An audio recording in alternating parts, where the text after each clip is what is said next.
My name is Henry Rucker, and I have a question for you. Would you like to navigate your way forward and gain some clout? Would you like to leave the world a better place and make a profound impact on your community as I have? Well, if you're here to follow in my footsteps and have the kind of success that'll have people speaking your name for decades to come, you're in the right place.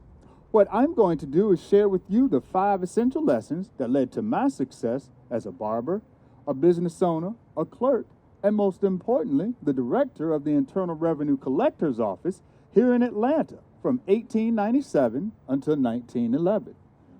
Are you ready to begin? Yes. Lesson number 1. Family is the most important thing. My parents, Edward and Betsey, my wife Alice, and all 8 of our children are buried here in Oakland. We never forgot who we were or where we came from because our families are the source of our strength. And everything I've achieved in life is because of my family. My parents and I were emancipated slaves who took advantage of their opportunities. There was a brief period of time after the Civil War, what you all call Reconstruction, where the Negro was granted political power and social status. I took advantage of this opportunity and attended day school because my family and I were determined to do better. And that's lesson number 2, by the way. Be determined in the face of adversity. After the Civil War, they said that a black man should sharecrop or serve a white family. But I became a barber and opened a barbershop on Decatur Street. Me and Alonzo Franklin Herndon, this country's first black millionaire who had a barbershop on Auburn Avenue, competed fiercely for business so that we could better ourselves. Oh, and that's lesson number 3. Find yourself a cohort to run with because you can't do this on your own.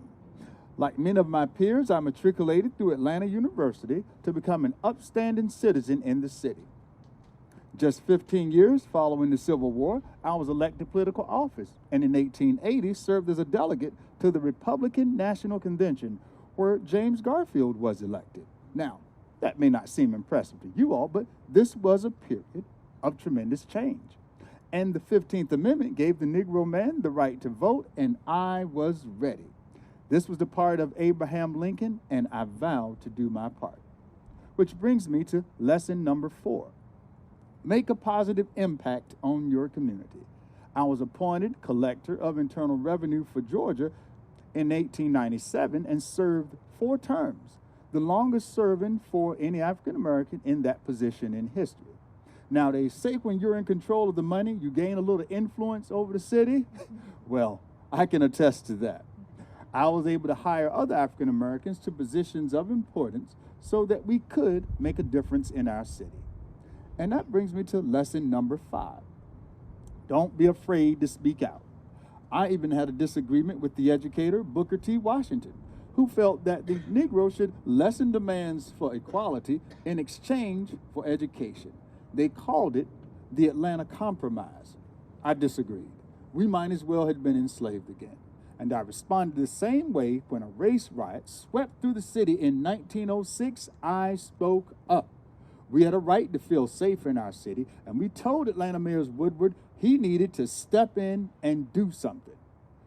But suddenly, they said I had become too vocal.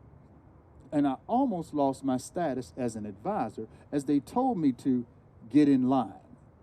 Well, I got in line, enough to keep my final term. But President Taft refused to reappoint Southern blacks to any office in 1910. Well, by this time, my family had become well known, and I was one of the wealthiest African Americans in Georgia. I also established the Rucker Building on Sweet Auburn Avenue, the first black-owned office building in the city, a symbol of our success and legacy. Now, I know you have a lot ahead of you this evening, and it's almost time to send you on your way. But if you follow my 5 essential rules, you too can be a success in whatever you do. And isn't that what it's all about? Yes. Well, have a good evening, my friends, and know I'm here to help whenever you need it. Good night.